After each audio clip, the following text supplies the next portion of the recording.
আসসালামু আলাইকুম এভরিওয়ান, আপনাদেরকে ওয়েলকাম করছি কমপ্লেক্স নাম্বারের প্রথম লেকচারে, যেখানে আমরা শিখব কমপ্লেক্স নাম্বার বলতে কি বোঝায়, আর্গন ডায়াগ্রামস এবং মডুলাস এবং আর্গুমেন্টস অফ কমপ্লেক্স নাম্বারস। এরপরে আমরা অবশ্যই এর মধ্যেও অনেকগুলো ম্যাথ করার চেষ্টা করব, যেগুলো প্রায়ই বিভিন্ন অ্যাডমিশন টেস্টে এবং বোর্ড কোশ্চেনে চলে আসে। তাহলে শুরু করি, কমপ্লেক্স নাম্বার বলতে কি বোঝায়। কমপ্লেক্স নাম্বার হচ্ছে সেই সকল নাম্বার যাদেরকে a প্লাস আইবি আকারে লেখা যায়। এখানে একটা উদাহরণ যদি দিয়ে দেখাই, 3 + i5 অথবা 5i ও লেখা যেত, অথবা আবার যদি লিখি 4 - 2i, এছাড়াও হতে পারে শুধু 2i, অথবা শুধু 3 + 0 × 2i, যেটা আসলে হবে 3। এখানে সবগুলো নাম্বারই কমপ্লেক্স নাম্বার। কেন? কারণ তাদের মধ্যে একটি বাস্তব সংখ্যা বা বাস্তব সংখ্যার পার্ট এবং একটি কাল্পনিক সংখ্যার পার্ট রয়েছে। কাল্পনিক সংখ্যার পার্ট কেন বলা হচ্ছে এই পার্টটাকে? কারণ তার সাথে আই বা ইমাজিনারি নাম্বারের যে একক, সে গুণ রয়েছে। ইমাজিনারি নাম্বার হচ্ছে এমন সকল নাম্বার যেগুলো আমরা সাধারণত গণনার কাজে অথবা কোনো বাস্তব সংখ্যা হিসেবে যাদেরকে বিবেচনা করি না। ইমাজিনারি নাম্বারটা যদি আমরা বুঝতে চাই, আমাদেরকে প্রথমে দেখতে হবে x² + 1 এই ইকুয়েশনটির সলিউশন। সাধারণত আমরা x² - 1 ইকুয়েশনের সলিউশন খুব ইজিলি বলে দিতে পারি যে x² = 1, therefore x = +-1। নাও x² + 1 একটু অন্যরকম। x² + 1 হবে x² = -1, যদি আমি +1 কে ডান পাশে নিয়ে যাই অথবা দুই পাশে -1 যোগ করি। তারপর আমি লিখতে পারবো x = ±√(-1)। এতদিন আমরা যা পড়েছি যে -1 এর কখনো রুট করা সম্ভব না। আসলে রুট করা সম্ভব না এই কথাটার মধ্যে অর্ধেক সত্য বলা হয়েছিল। রুট করা সম্ভব, কিন্তু আমরা রুট করে যে সংখ্যাটা পাবো সেটা হবে একটি ইমাজিনারি নাম্বার বা কাল্পনিক সংখ্যা। এই কাল্পনিক সংখ্যাকে সাধারণত i এর কোনো একটি অবস্থাতে প্রকাশ করা হয়। কাল্পনিক সংখ্যার একক যাকে বলা হবে সে হচ্ছে √(-1). therefore i = √(-1). তাহলে আমরা বুঝতে পারলাম যে i হচ্ছে আমাদের কাল্পনিক সংখ্যার একক। i কে বলা হচ্ছে কাল্পনিক সংখ্যার একক। এর ফলে আমরা যত ধরনের সংখ্যা দেখতে পাচ্ছি আমাদের কমপ্লেক্স নাম্বারের মধ্যে, যেমন আমাদের প্রথম উদাহরণ ছিল 3 + 5i, সেখানে i 5 এর সাথে আছে, তাই 5i পার্টটি হচ্ছে কাল্পনিক অংশ এবং 3 হচ্ছে বাস্তব অংশ। বাস্তব যোগ কাল্পনিক, এই মিলে হয়েছে আমাদের কমপ্লেক্স নাম্বার। 4 - 2i একই রকম। 2i, এখানে অবশ্যই আমাদের বাস্তব পার্টটি হচ্ছে 0, 0 + 2i, এবং 3 + 0 × 2i = 3। এখানেও যেটা হয়েছে 2i বা আমাদের কাল্পনিক পার্ট, এখানে 2i না হয়ে অন্য কোনো কিছু হতে পারতো, কিন্তু আমাদের কাল্পনিক পার্টের একটি গুণিতক এখানে যোগ ছিল, যেটা আমরা a + ib এই দুজন যোগ আকারে থাকবে এবং কমপ্লেক্স নাম্বার বা জটিল সংখ্যা পাবো। আচ্ছা, নেক্সট আমরা a + ib আকারে প্রকাশ করা এইটা নিয়ে বেশ কয়েকটি ম্যাথ আমরা দেখতে পাবো। এই টাইপের ম্যাথগুলোকে বলা হবে, যদি আমি টাইপ আকারে বলি, +ib আকারে প্রকাশ করা।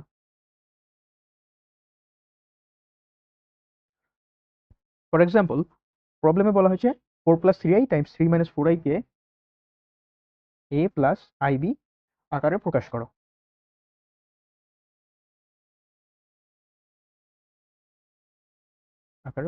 এখন আমি যদি করতে চাই 4 + 3i, এটাকে লিখতে হবে 3 - 4 এর সাথে গুণ। সাধারণত আমরা যেভাবে গুণ করে থাকি, 4 × 3 হচ্ছে 12, মাইনাস 4 × 4 হচ্ছে 16 × i, plus 3i × 3 9i, minus plus ও মাইনাসে মাইনাস হবে এখানে, সো 3 × 4 is 12, এবং i × i, সো i²। এখন আমি এখানে 12 থেকে গেল, 16 আর 19, -16 + 9 হবে, -16 + 9 হবে 7, -7i, -12i²। এখানে i² সম্পর্কে আমরা যা জানলাম একটু আগে, যে i ছিল √(-1), তাহলে i² হবে -1। জাস্ট স্কয়ার করে দিলেই যেটা পাওয়া যাচ্ছে, i² হবে -1, তাহলে i² হচ্ছে -1। তাহলে আমি লিখতে পারবো 12 - 7i + 12, যার মানে 4 প্লাস অথবা মাইনাস, যেহেতু -7i, আমাদেরকে বলা হয়েছে a + ib আকারে প্রকাশ করতে। এজন্য আমরা একটু সাজিয়ে লিখব, 24 প্লাস -7, i কে সামনে নিয়ে আসবো। হ্যাঁ, এই ম্যাথটি এখানে শেষ হয়। নেক্সট আমরা তাহলে বুঝতে পারলাম যে যদি শুধু দুইটি জটিল সংখ্যা দিয়ে, বা দুইটির বেশিও দিতে পারে, 3টি 4টি দিয়ে দিতে পারে, আমরা কি করব? সোজাসুজি গুণ করে দিব। গুণ করলে আমাদের a + ib আকারে চলে আসবে। তাহলে আমরা এখানে একটা ছোট নোট আকারে লিখতে পারি যে জটিল সংখ্যাগুলো গুণ অবস্থায় থাকে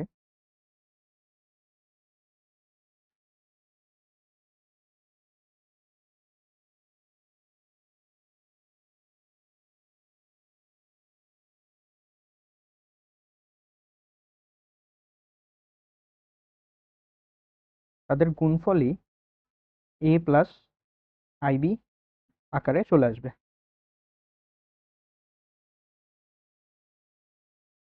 দুঃখিত যদি কোনো বানান ভুল করে থাকি। আচ্ছা, এরপরে আমরা যে প্রবলেম দেখব একই টাইপের, আমাদেরকে জাস্ট a প্লাস আইবি আকারে প্রকাশ করতে হবে, শুধু দেখতে একটু ভিন্ন হবে। জটিল সংখ্যাটি আমাদেরকে দেওয়া থাকবে, সে দেখতে একটু অন্যরকম হবে। এখানে দেওয়া থাকবে ভগ্নাংশ আকারে 3 minus two i divided by 2 plus √3i। প্রশ্ন হচ্ছে এই সংখ্যাটিকে a প্লাস আইবি আকারে প্রকাশ করো। আমরা এখন যেটা করব, এই ধরনের ম্যাথে সবচেয়ে সহজ বুদ্ধি যেটা, আমরা যদি হরের অনুবন্ধী দিয়ে, অনুবন্ধী বলতে বোঝায় a প্লাস আইবি এর অনুবন্ধী হবে a মাইনাস আইবি। জটিল সংখ্যার ক্ষেত্রে শুধু কাল্পনিক পার্টটার আগে মাইনাস চলে আসে। আমাদের এই ধরনের ম্যাথে বুদ্ধি হচ্ছে অনুবন্ধী দিয়ে উপরে নিচে গুণ করে দেওয়া, বা লব এবং হরকে হরের অনুবন্ধী দিয়ে গুণ করা। হরের অনুবন্ধী এখানে হবে 2 প্লাস √3i হওয়াতে 2 প্লাস √3i এর অনুবন্ধী হচ্ছে 2 minus √3i। So 2 minus √3i উপরে নিচে লব এবং হরে আমি গুণ করে দিচ্ছি। 2 plus √3i Times 2 plus root, দুঃখিত 2 মাইনাস √3i, যেহেতু অনুবন্ধী দিয়ে গুণ করছি 2 মাইনাস √3i। এখন আমি যেটি পাবো, আমি যদি উপরে গুণ করি, আমি উপরে পাবো 3 2 6 minus 3√3i minus plus minus 2√2i এবং মাইনাসে মাইনাসে plus √3 times √2 times i square divided by, তো এখানে যেটা পাবো 2 টাইমস 2 স্কোয়ার প্লাস প্লাসে মাইনাসে মাইনাস হবে অবশ্যই, এবং আমি পাবো minus √3 times √3, so √3 whole square লেখা যায়, এবং i স্কোয়ার। ওকে, 6 মাইনাস, এখানে কিছু করার নেই আসলে, মাইনাস 3√3i এর সাথে মাইনাস 2√2i যোগ বিয়োগ করা একটু ডিফিকাল্ট, আনলেস আমরা ভগ্নাংশে নিচ্ছি। যেহেতু আমরা ভগ্নাংশে নিব না, তাই এভাবেই থাকবে। এরপরে এখানে পাবো আমরা √6, যেহেতু i স্কোয়ার -1 দিবে, তাই আবার প্লাসে মাইনাসে মাইনাস হয়ে যাবে। সো আমরা এই প্লাসকে সরিয়ে মাইনাস লিখতে পারি। এরপরে নিচে পাবো, এবার আমি পাবো 6 মাইনাস, যদি উপরে একটু সাজিয়ে লিখি 6 মাইনাস, এরপরে যদি আমি আবার মাইনাস i কে কমন নিয়ে ফেলি, আচ্ছা মাইনাস i কে কমন নিব না, কারণ আমার পরে দরকার পড়বে প্লাস। তো যেভাবে আছে সেভাবেই যদি লিখি, মাইনাস 3√3i মাইনাস 2√2i, নিচে পাবো বা হরে পাবো 4 প্লাস 3, প্লাস মাইনাসে মাইনাসে প্লাস 4 প্লাস 3। এটা আসার পরে আমরা এখন লিখতে পারবো প্লাস 3 হচ্ছে 7, 6 minus √6 minus 3√3i minus 2√2i divided by 7। এখান থেকে আমরা লিখব 6 মাইনাস √6 ডিভাইডেড বাই 7। আমরা জটিল সংখ্যার পার্টটা বাদে বাকি সবগুলোকে এক জায়গায় করছি। এই পয়েন্টে আসলে আমার i কমন নিয়ে নেওয়া উচিত, কারণ যদি আমি i কমন নেই, যেটা পাবো, শুধু i কমন নিচ্ছি, খেয়াল করুন, শুধু i কমন নিলে আমি পাবো মাইনাস 3√3 মাইনাস 2√2।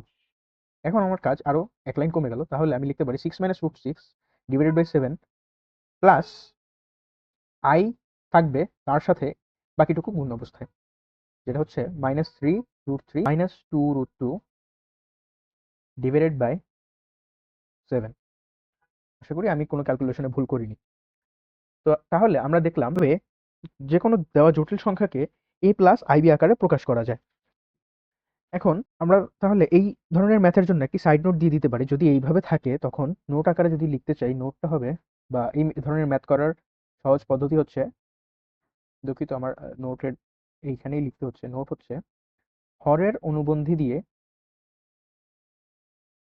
হরের অনুবন্ধী দিয়ে, অনুবন্ধীর আইডিয়াটা প্রায়ই আমাদের কাজে লাগবে। সো অনুবন্ধী বলতে কি বোঝায়, জাস্ট কাল্পনিক পার্টের চিহ্নটাকে বদলে দিতে হয়। যদি প্লাস থাকে মাইনাস হবে, মাইনাস থাকলে প্লাস হবে। এটা কিন্তু একজন আরেকজনের অনুবন্ধী। অনুবন্ধী কিন্তু দুই দিকেই কাজ করে, একজন আরেকজনের অনুবন্ধী, একে অপরের অনুবন্ধী।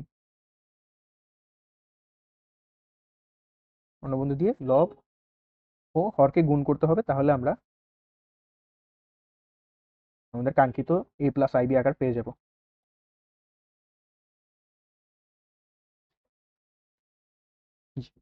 ওকে, আচ্ছা, কমপ্লেক্স নাম্বার সম্পর্কে আমরা বললাম যে a প্লাস আইবি আকারের যত ধরনের সংখ্যা আছে তাদেরকে বলা হবে কমপ্লেক্স নাম্বারস। তাহলে আমরা বুঝতে পারছি যে 3+5i একটি কমপ্লেক্স নাম্বার, 3+0i সেও একটি কমপ্লেক্স নাম্বার, আবার 3+0i কে লেখা যায় শুধু 3 আকারে। 3 মূলত একই সাথে রেশনাল নাম্বার, একটি ইন্টিজার নাম্বার বা ইন্টিজার, এবং একই সাথে একটি ন্যাচারাল নাম্বার। তো এই একটি উদাহরণ দিয়েই আমরা বুঝতে পারছি যে কমপ্লেক্স নাম্বার হবে এই সবগুলো নাম্বারের বা সবগুলো সেটের একটি সুপারসেট। এই চিত্রটা একটু আমাদের ভিজুয়ালাইজ করা দরকার যে কার সাবসেটকে, যেহেতু ছোট বৃত্ত এবং বৃত্তের ভেতরে বৃত্ত বা ইনস্ক্রাইব সার্কেল বলা যায়, বৃত্তের ভেতরে বৃত্তগুলো হচ্ছে সাবসেট এবং বড় বৃত্ত বা বাইরের বৃত্তগুলো হচ্ছে সুপারসেট। তো আমরা দেখতে পাচ্ছি কমপ্লেক্স নাম্বারের সাবসেট হচ্ছে রিয়েল নাম্বার বা যেগুলোকে আমরা বাস্তব সংখ্যা বলে চিনে থাকি। কমপ্লেক্স নাম্বার হচ্ছে সবচেয়ে বড় সেট বা সুপারসেট। কমপ্লেক্স নাম্বারের মধ্যে থাকে রিয়েল নাম্বারের মধ্যেও রেশনাল, তার ভেতরে ইন্টিজার, তার ভেতরে ন্যাচারাল। তো আমরা মোটা দাগে বলতে পারি যে আমরা যত ধরনের সংখ্যা নিয়ে কাজ করি তারা সাধারণত কমপ্লেক্স নাম্বারের ডোমেনের মধ্যেই পড়ে। আসবো আর্গন ডায়াগ্রামে। আর্গন ডায়াগ্রাম মূলত একটি কমপ্লেক্স প্লেনে আমাদের কমপ্লেক্স নাম্বারগুলো প্লট করার জন্য একটি ডায়াগ্রাম। আচ্ছা, মেইনলি আমরা যে ধরনের কার্টেসিয়ান কোঅর্ডিনেট সিস্টেমের সাথে পরিচিত সেখানে থাকে এক্স অ্যাক্সিস এবং ওয়াই অ্যাক্সিস। আর্গন ডায়াগ্রামের ক্ষেত্রে এক্স অ্যাক্সিসকে বলা হবে রিয়েল অ্যাক্সিস, বা এটার নাম আমরা দিয়েছি রিয়েল অ্যাক্সিস বা বাস্তব অক্ষ, এবং ওয়াই অ্যাক্সিসকে বলা হয় কাল্পনিক অক্ষ বা ইমাজিনারি অ্যাক্সিস। কিছুটা ধারণা পাচ্ছি যে আমাদের যে নাম্বারগুলো দেয়া থাকে কমপ্লেক্স নাম্বারগুলো, যেমন 3+5i, 2-2i, 3-9i, এই ধরনের যে নাম্বারগুলো দেয়া থাকে তাদের একটি বাস্তব পার্ট থাকে এবং একটি কাল্পনিক পার্ট থাকে। আমরা যদি এই নাম্বারগুলোকে একটা বিন্দু হিসেবে চিন্তা করতে চাই এবং সেই বিন্দুটিকে আর্গন ডায়াগ্রামে প্লট করতে চাই, তখন যেটা করতে হবে, বাস্তব পার্টকে রাখতে হবে এক্স অ্যাক্সিস বরাবর এবং কাল্পনিক পার্টকে চিন্তা করতে হবে ওয়াই অ্যাক্সিস বরাবর। তখন আমরা সাধারণত যে ধরনের বিন্দুগুলো পাবো, যেমন এর কমপ্লেক্স বিন্দুটি হবে 3, বা আর্গন ডায়াগ্রামের জন্য বিন্দুটি হবে 3, 5, এই সংখ্যাটির জন্য হবে 2, এই সংখ্যাটির জন্য হবে 3, -9। তখন আমরা সিম্পলি আমাদের আর্গন ডায়াগ্রামে যেভাবে প্লট করা হবে, এক্স হচ্ছে আমাদের রিয়েল অ্যাক্সিস এবং ওয়াই হচ্ছে আমাদের কাল্পনিক অক্ষ বা ইমাজিনারি অ্যাক্সিস, এক্স এবং ওয়াই। এখন যদি আমাকে বলা হলো থ্রি 3+5i কে প্লট করতে, আমি মূলত যেটা করব, আমি এক্স অ্যাক্সিস বরাবর 3 ঘর যাব বা 3 একক যাব, 1, 2, 3, এবং ওয়াই অ্যাক্সিস বরাবর 5 একক যাব। এখন ওয়াই অ্যাক্সিস বরাবর যেহেতু +5, তাই ধনাত্মক দিকে +5 একক গেলাম, এবং 3 যেহেতু প্লাস ছিল তাই এক্স অ্যাক্সিস বরাবর 3 একক ডানে গেলাম। সিম্পলি আমরা একটি বিন্দুকে যেভাবে কার্টেসিয়ান কোঅর্ডিনেট সিস্টেমে প্লট করি, আমাদেরকে সেটাই করতে হবে। জাস্ট মনে রাখতে হবে যে এবার আমাদের রিয়েল নাম্বারের পার্টটার জন্য হচ্ছে এক্স অ্যাক্সিস বা বাস্তব অক্ষ, এবং কাল্পনিক নাম্বারের পার্টটার জন্য হচ্ছে ওয়াই অ্যাক্সিস বা কাল্পনিক অক্ষ। তাহলে আমরা এখান থেকে প্রবলেম করতে পারবো বা প্রবলেম সলভ করতে পারবো, যেখানে আমাদেরকে সাধারণত বলা হবে কোনো একটি বিন্দু দেওয়া থাকবে এবং তাকে বলা হবে আর্গন চিত্রে দেখাতে। তো যদি আমাদেরকে বলা হয় আর্গন চিত্রে দেখাতে বলা হবে, ধরে নিলাম আর্গন ডায়াগ্রামে বা আর্গন চিত্রে দেখাও কয়েকটি বিন্দু দিয়ে দিল। এখন আমরা কিভাবে এগুলো সলভ করতে পারি? ফার্স্ট অফ অল, আমাদের কোঅর্ডিনেট সিস্টেম বা আমাদের কমপ্লেক্স প্লেন যেটাকে বলা হবে, এই প্লেনটির নাম হচ্ছে কমপ্লেক্স প্লেন, কারণ আমরা এখানে কমপ্লেক্স নাম্বারগুলো প্লট করবো। তো কমপ্লেক্স প্লেনে আমরা এক্স এবং বা রিয়েল এবং ইমাজিনারি অ্যাক্সিস বসিয়ে দিলাম। এবার 3+5i হচ্ছে মেইনলি এক্স অ্যাক্সিস বরাবর ধনাত্মক দিকে 3 ঘর এবং ওয়াই অ্যাক্সিস বরাবর ধনাত্মক দিকে 5 ঘর, ওয়াই অ্যাক্সিস বা আমাদের কাল্পনিক অক্ষ। সো এইটা হচ্ছে আমাদের 3,5 বিন্দু, এবং এখানেই আমরা পাবো আমাদের 3+5i বিন্দুটি বা 3+5i সংখ্যাটি। So আমরা চাইলে এভাবেও দেখাই দিতে পারতাম যে এখানে আমরা পাচ্ছি 3+5i। নেক্সট আমরা যদি বি এর কথা চিন্তা করি, বি তে বলা হয়েছে -5, -8i।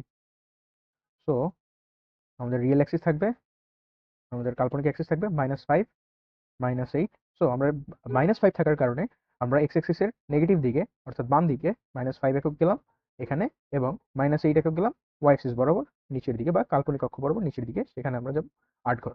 সো আমাদের বিন্দুটা এখানে কোথাও একটা হবে, -5, -8, অর আমি এটাকে লিখতে পারবো -5 -8।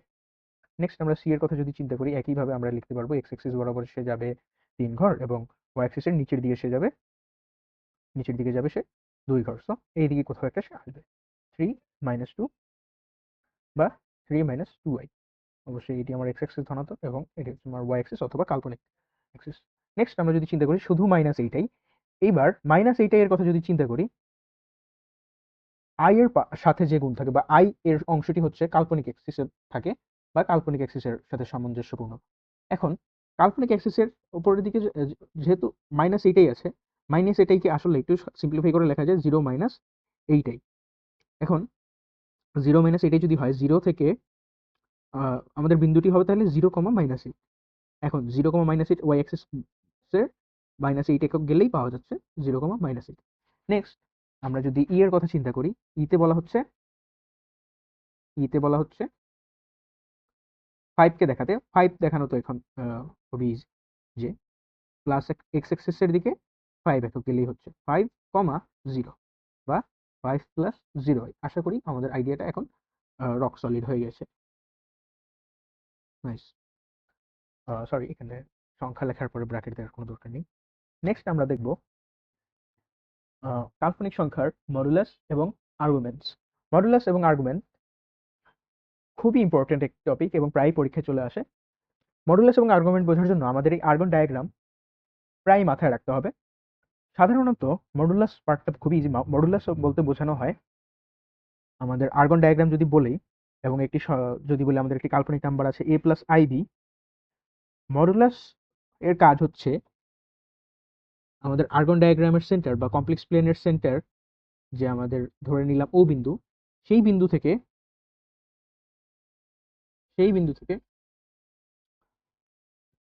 তার সরলরৈখিক দূরত্ব, যেটাকে বলা হবে আর। আর হচ্ছে আমাদের মডুলাস।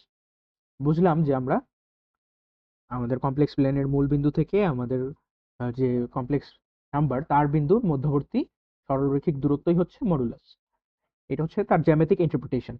কিন্তু ম্যাথমেটিক্যালি যদি আমি চিন্তা করি যে আর এর অ্যাকচুয়াল ভ্যালুটা দেখতে কেমন, তখন আমি পাবো a + ib কে কিভাবে লেখা যায়। a + ib কে এই প্লেনে যদি আমি চিন্তা করি, সে এক্স অ্যাক্সিস বরাবর a ঘর গিয়েছে এবং ওয়াই অ্যাক্সিস বরাবর সে গিয়েছে বি ঘর, বা এইখান থেকে যদি আমি একটা রেখা টানি সে পাওয়া যাবে বি। এই ত্রিভুজটা একটি সমকোণী ত্রিভুজ। আমরা যদি একটু খেয়াল করে দেখি তাহলেই পাবো। তো আমরা পাবো এবিও একটি সমকোণী ত্রিভুজ। এবার পিথাগোরাসের উপপাদ্য দিয়ে লেখা যাবে r² = a² + b²। সো আর হবে √a² + b²। খুব সিম্পলি। এখন আমরা পেয়ে গেলাম আর এর ভ্যালু বা মডুলাসের ভ্যালু। মডুলাসকে অনেক সময় যদি আমি বলতাম যে আমাদের কমপ্লেক্স নাম্বার a + ib কে যদি লেখা হয় z দিয়ে, z, তো মডুলাস নাম্বার হবে এইভাবে, একটি মডুলাস সাইন দিয়ে z কে লেখা হয়। মডুলাসকে এইভাবে প্রকাশ করা হয়, একই সাথে আর অথবা z যে কোনো একভাবে মডুলাসকে লেখা যেতে পারে। সো আমরা পড়লাম মডুলাস। নেক্সট আমরা যদি আর্গুমেন্টস পড়ার ট্রাই করি, মডুলাস খুবই ইজি। আমরা এক্সাম্পল বা ম্যাথ করার টাইমে দেখতে পাবো যে মডুলাসের ম্যাথগুলো শুধু মডুলাস বের করার কোনো ব্যাপার না, কিন্তু আর্গুমেন্টে কয়েকটা কেস থাকে। আমাদের যেহেতু 4টা কোয়াড্রেন্ট আছে, 4টা কোয়াড্রেন্টে 4টা ডিফারেন্ট কেস পাওয়া যায় মডুলাসের। তো আমরা সবগুলো দেখবো। আরেকটা স্পেশাল কেস দেবো যেখানে হচ্ছে মডুলাস গুলো আমাদের অ্যাক্সিসের উপরে রয়েছে, কোনো কোয়াড্রেন্টে নেই। আচ্ছা, যেগুলো বলছি দেখার চেষ্টা করি। তো আর্গুমেন্টস মেইনলি আর্গুমেন্টসে থাকে। যদি আমি চিন্তা করি আর্গুমেন্ট বলতে কি বোঝায়, আর্গুমেন্ট বলতে আমরা যদি আগের চিত্রটা একটু খেয়াল করি, এই যে আমাদের যে সমকোণী ত্রিভুজটা উৎপন্ন হলো, সেখানে একটা কোণ কিন্তু আমরা দেখতে পাচ্ছি, অ্যাঙ্গেল ও এ ও বি বা বি ও এ। এই কোণটাকে যদি আমি থিটা বলি, এই কোণটাই হচ্ছে মূলত আমার কাল্পনিক সংখ্যার আর্গুমেন্ট। কেন এটাকে আর্গুমেন্ট বলা হবে, বা এটা হচ্ছে আমাদের মুখ্য আর্গুমেন্ট। এর পরেও একটি আর্গুমেন্ট রয়েছে, সেটা হচ্ছে গৌণ আর্গুমেন্ট। গৌণ আর্গুমেন্টে পরে যাব। মুখ্য আর্গুমেন্ট বলা হলো আমাদের থিটাকে।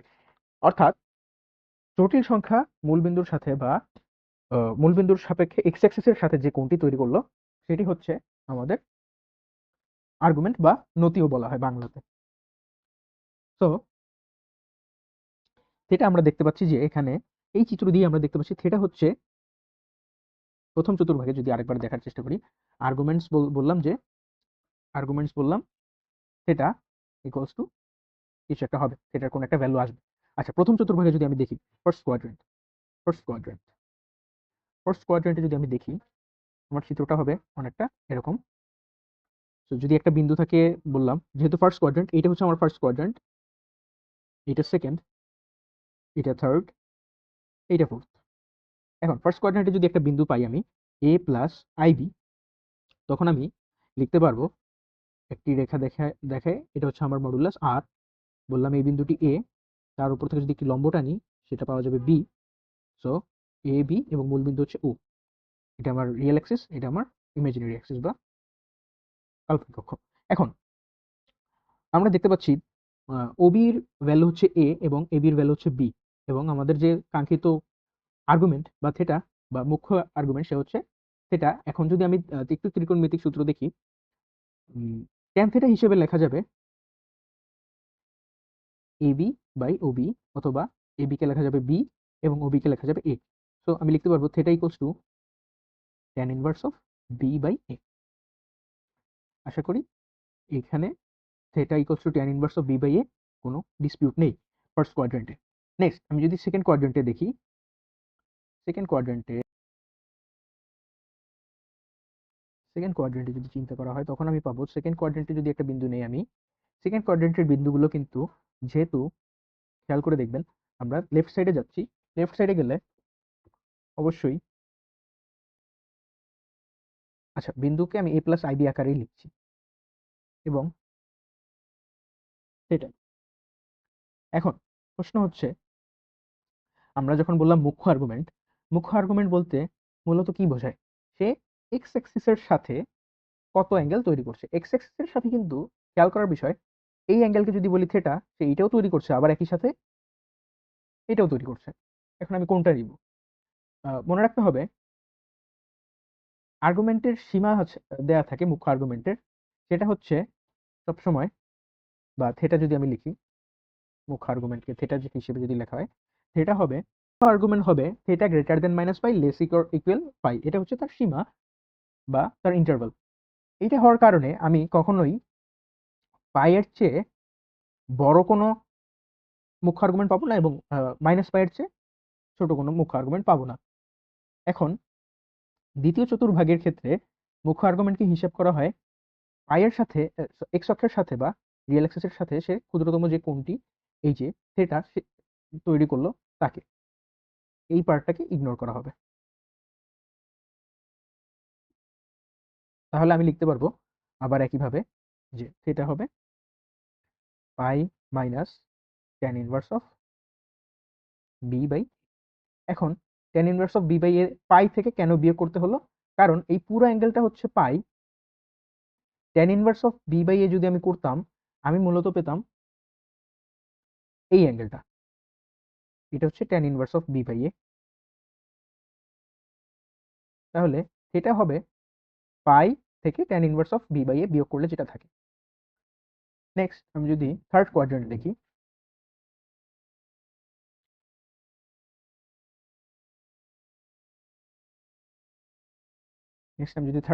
থার্ড কোয়াড্রেন্টের জন্য যদি এখানে একটি বিন্দু পাওয়া যায়, তখন সে এক্স অক্ষের সাথে এই যে ক্ষুদ্রতম যে কোণ থিটা, এই মুখ্য আর্গুমেন্টকে আমি নিব। মুখ্য আর্গুমেন্ট নেওয়ার জন্য এবার আমি লিখবো যে থিটা হবে, দিয়ে এটা হয় আমার এ প্লাস আইবি।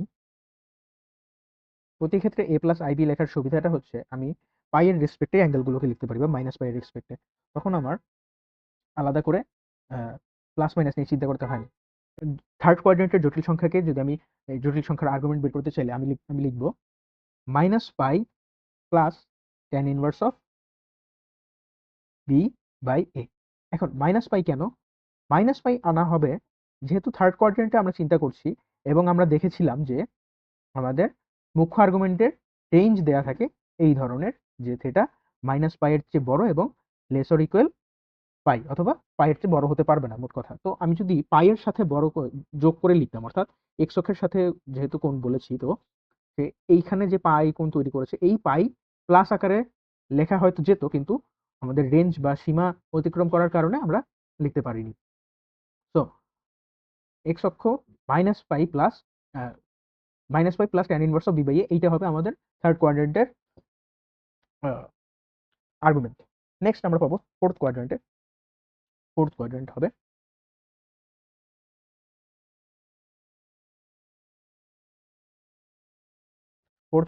হবে দেখতে খুবই সিম্পল। যদি এইদিকে একটা বিন্দু থাকে, এ প্লাস আইবি, আবারও লিখলাম এ প্লাস আইবি, এবার সে এক্স অক্ষের সাথে কত কোণ তৈরি করছে, যদি এটাকে বলি থেটা, তখন থেটা হয় minus tan inverse of B by A. এরকমটি কেন? কারণ আমি যদি এবার এই দিক থেকে চিন্তা করি, আমার আলাদা করে মাইনাস পাইয়ের সাথে যোগ করার দরকার পড়ে না, কারণ সে এই পর্যন্ত গেলে যাবে -π। যদি থার্ড কোয়াড্রেন্টে থাকতো তখন এই পার্টটা ব্যাখ্যা করার জন্য -π এর সাথে কিছু একটা যোগ করে আমাদেরকে দেখানো লাগতো। কিন্তু এবার যেহেতু -π পর্যন্ত সে যাবেই না, সে তার আগে -π/2 পর্যন্ত থাকবে, খুব বেশি হলে -π/2 পর্যন্ত থাকবে ফোর্থ কোয়াড্রেন্টে। এই জন্য আমার -ট্যান ইনভার্স বি বাই এই যথেষ্ট, যেহেতু 90° বা -π/2 -90-র চেয়ে বড় কোনো অ্যাঙ্গেল বা মাইনাস চিন্তা করলে ছোট কোনো অ্যাঙ্গেল দিচ্ছে না। বা অর্থাৎ আমি বলতে চাচ্ছি -100, -200, 150, -160 এই ধরনের অ্যাঙ্গেল, যেগুলো থার্ড কোয়াড্রেন্টের অ্যাঙ্গেল, সেগুলো দিচ্ছে না। আচ্ছা, তো -tan inverse of B by A. Next আমরা ফাইনালি একটা কেস দেখব যেখানে সে এক্সিসের উপরে, এক্সিসের উপরে এক্সিসের উপরের কেসগুলা ইনটিউটিভলি চিন্তা করলে মনে রাখা সহজ, বা আসলে এগুলো নির্ণয় করার কিছুই থাকে না। আমি যদি চিন্তা করি যে এক্স এক্সিসের ডান পাশে এখানে কোথাও একটা আছে, ধরে নিলাম এইখানে কোথাও একটা বিন্দু আছে, এই বিন্দুটা অবশ্যই শুধু এ আকারে লেখা যাবে, কজ তার ওয়াই বরাবর কোনো ওয়াই বরাবর তার 0, সো 0y। এখন a প্লাস 0y, এই বিন্দুটা হচ্ছে এক্স এক্সিসের উপরে। আমি যদি ট্রেডিশনাল ওয়েতে ট্যান ইনভার্স অফ 0/a করতাম, তখন পেতাম 0, যেটা আসলে সেন্স মেক করে, কারণ এখানে এক্স এক্সিসের সাথে সে যে কোণটা তৈরি করেছে সেটা দেখাই যাচ্ছে 0, আসলে কোনো কোণ তৈরি করেনি। এবার যদি আমি কাল্পনিক অক্ষ বরাবর কোনো একটি সংখ্যার আর্গুমেন্ট বের করতে চাই, ওয়াই অ্যাক্সিস বলা হয় বা কাল্পনিক অ্যাক্সিস বলা হয়, তখন আমি দেখতে পাবো যে এই কোণটা এক্স অ্যাক্সিসের বা এক্স অ্যাক্সিসের সাথে পুরো 90° তৈরি করছে। এখন অন্য কোনোভাবে যদি এটা নির্ণয় করতে চাইতাম, হয়তো আমার ক্যালকুলেটরে এরর দেখাতে পারতো, cause tan inverse of B by A, এখানে এ যেহেতু 0 হবে, এটা হচ্ছে বিআই, তাই না? 0 প্লাস বিআই, কারণ ওয়াই অ্যাক্সিস বরাবর।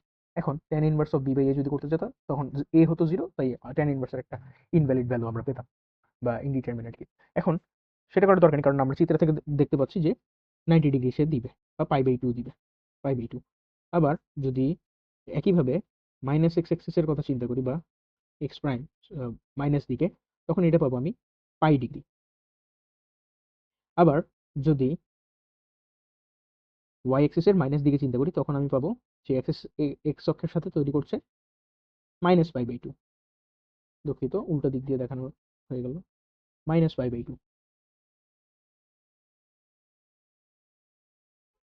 -π/2। যদি এখানে একটি বিন্দু থাকে, সেটা দেখতে হবে -biআই, আবার এখানে থাকলে সেটা হবে এ মাইনাস এ প্লাস 0biআই, 0 টাইমস এ, 0 টাইমস এ। আশা করি এক্সিসের উপরে থাকা বিন্দুগুলোর কোণ বোঝা গেল। নেক্সট আমরা একটু কাল্পনিক সংখ্যা আই এর জন্য তার মডুলাস এবং আর্গুমেন্ট একটু দেখে নিই। আই এর মডুলাস হচ্ছে, যেহেতু আমরা আই কে লিখতে পারবো 0 প্লাস 1 টাইমস আই, তো তার মডুলাস হবে √0 প্লাস 1 স্কোয়ার ইকুয়ালস টু 1। এবং তার যেহেতু সে আই, সে অবশ্যই 0 প্লাস আই, সে ওয়াই অ্যাক্সিস বরাবর আছে, সো আমি লিখতে পারবো তার আর্গুমেন্ট হচ্ছে π/2, বা আর্গুমেন্ট অফ জেড হিসেবেও আর্গুমেন্টকে লেখা হয়, আর্গ অফ জেড এভাবেও লেখা হয়, সেটা হবে π/2। তাহলে আমরা জানলাম মডুলাস কিভাবে নির্ণয় করা যায় এবং আর্গুমেন্ট কিভাবে নির্ণয় করা যায়। এবার আমরা কয়েকটা ম্যাথ দেখলে মডুলাস এবং আর্গুমেন্টের সব কিছু ক্লিয়ার হবে আশা করি। তো প্রবলেমস আমরা দেখবো এখন। মডুলাস এবং আর্গুমেন্ট বের করতে হবে, তো আমি বড় করে লিখে নিচ্ছি যে মডুলাস ও আর্গুমেন্ট বের করো।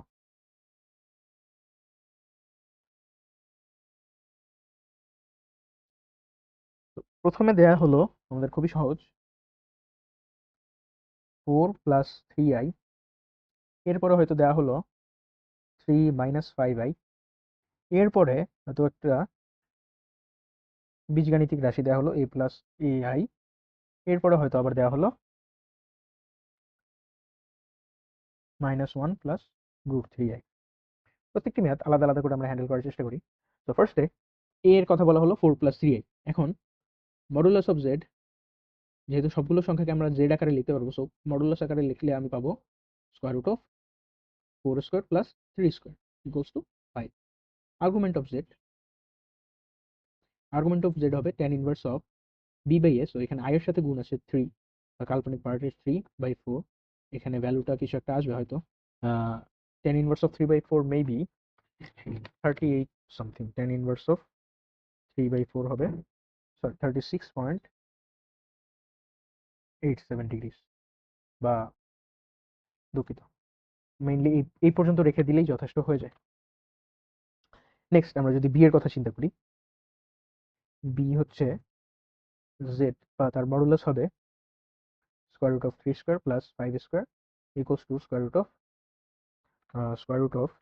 + 5² হবে √34, এবং তার আর্গুমেন্ট হবে, এখানে আমাদেরকে 3 - 5i একটু কমপ্লেক্স প্লেনে একটু দেখে নিতে চাই যে 3 - 5i আসলে কোথায় রয়েছে। তার আর্গন চিত্র যদি আঁকি 3 - 5i, সে আমি দেখতে পাচ্ছি চতুর্থ কোয়াড্রেন্টে আছে।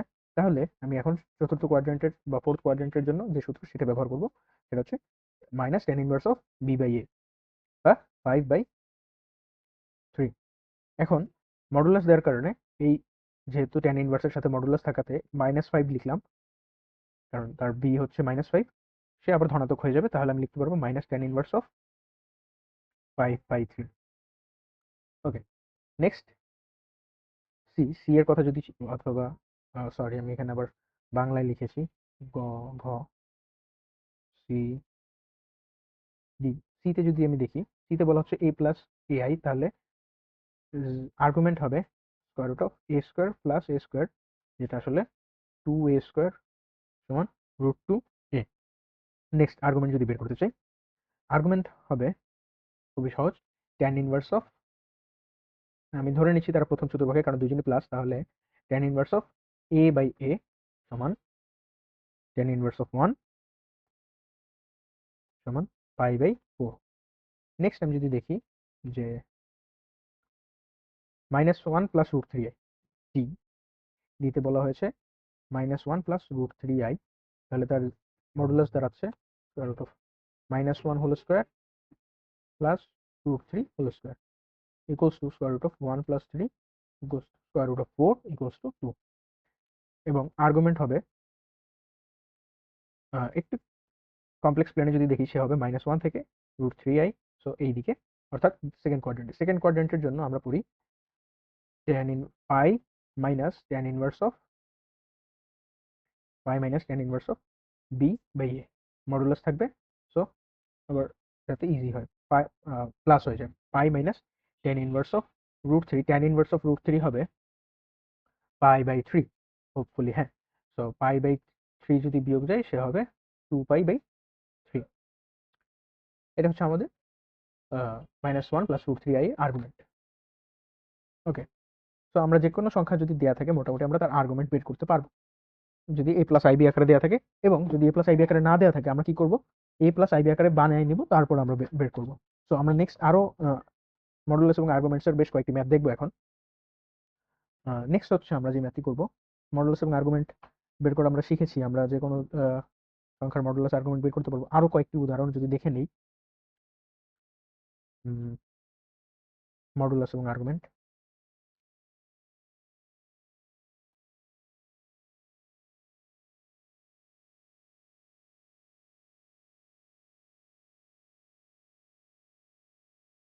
আমাদেরকে বলা হলো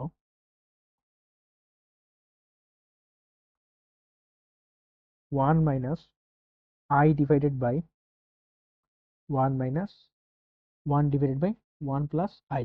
তো এটা এসেছিল ঢাকা ইউনিভার্সিটিতে 2015-16 সেশনে ভর্তি পরীক্ষায়। এখন আমরা যদি এই ম্যাথটা করতে চাই, আমাদেরকে সবার আগে যেটা মাথায় আনতে হবে, আমরা জানো এই ভগ্নাংশটিকে a প্লাস বিআই বা a প্লাস আইবি আকারে প্রকাশ করতে পারি। তো এটার জন্য আমরা যেটা করবো, 1 minus i divided by 1 minus নিচে 1 প্লাস 1 ডিভাইড বাই 1 প্লাস আইকে অনুবন্ধী a মাইনাস বি আকারে আগে প্রকাশ করি, a মাইনাস আইবি আকারে, এই জন্য 1 প্লাস আই এর অনুবন্ধী দিয়ে উপরে নিচে গুণ করে দিব, divided by 1 plus i times 1 minus i.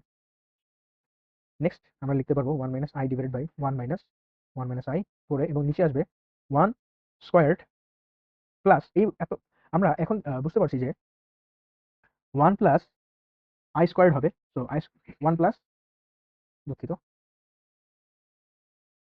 তো আমরা এরপরে লিখতে পারবো 1 minus i divided by 1 minus i divided by 1 minus i square. তো আমি লিখতে পারবো 1 minus i divided by 1 minus i divided by 1 plus 1 which is 2।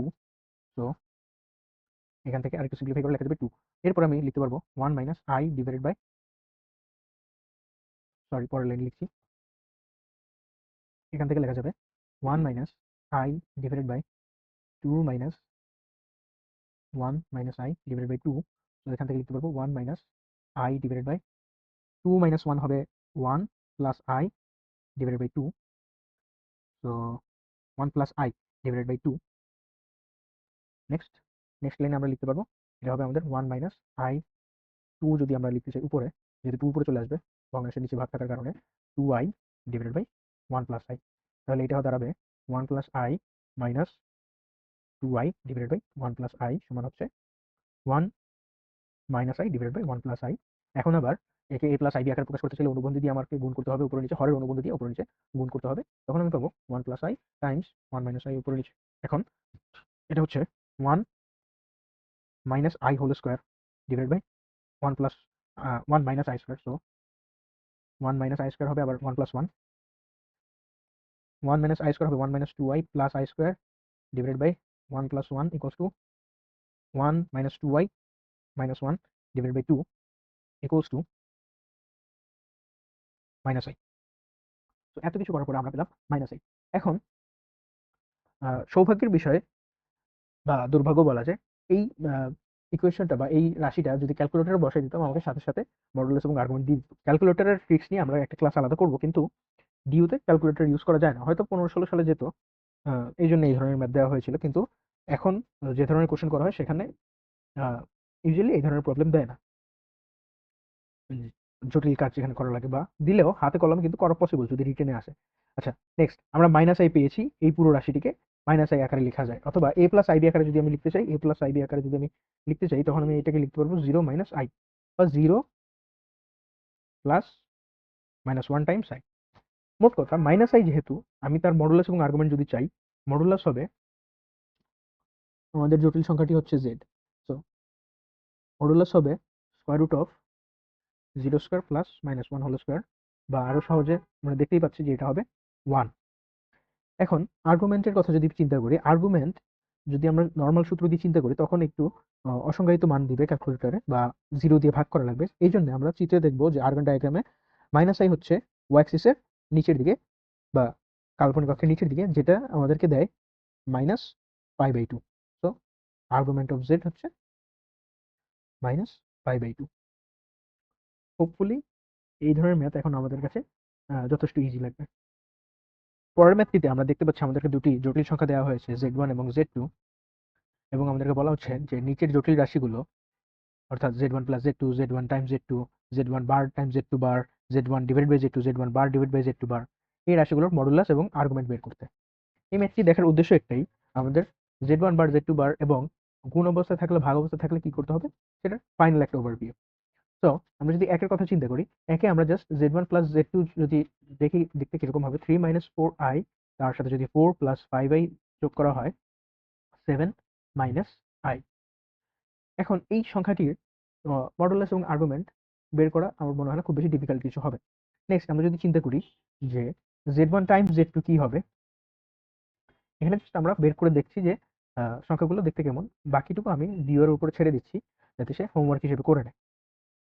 4 plus 5i, এখান থেকে আমরা গুণ করে কিছু একটা রাশি পাবো।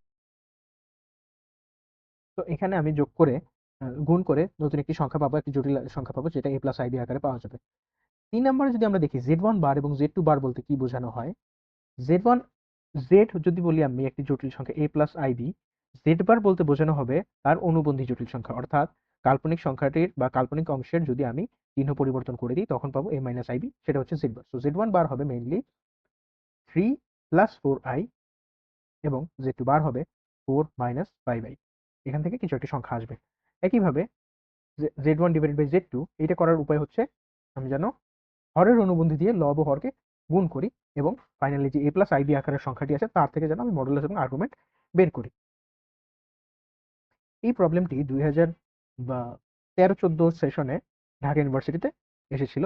সো এটা কিন্তু ইম্পর্টেন্ট, 2013-14।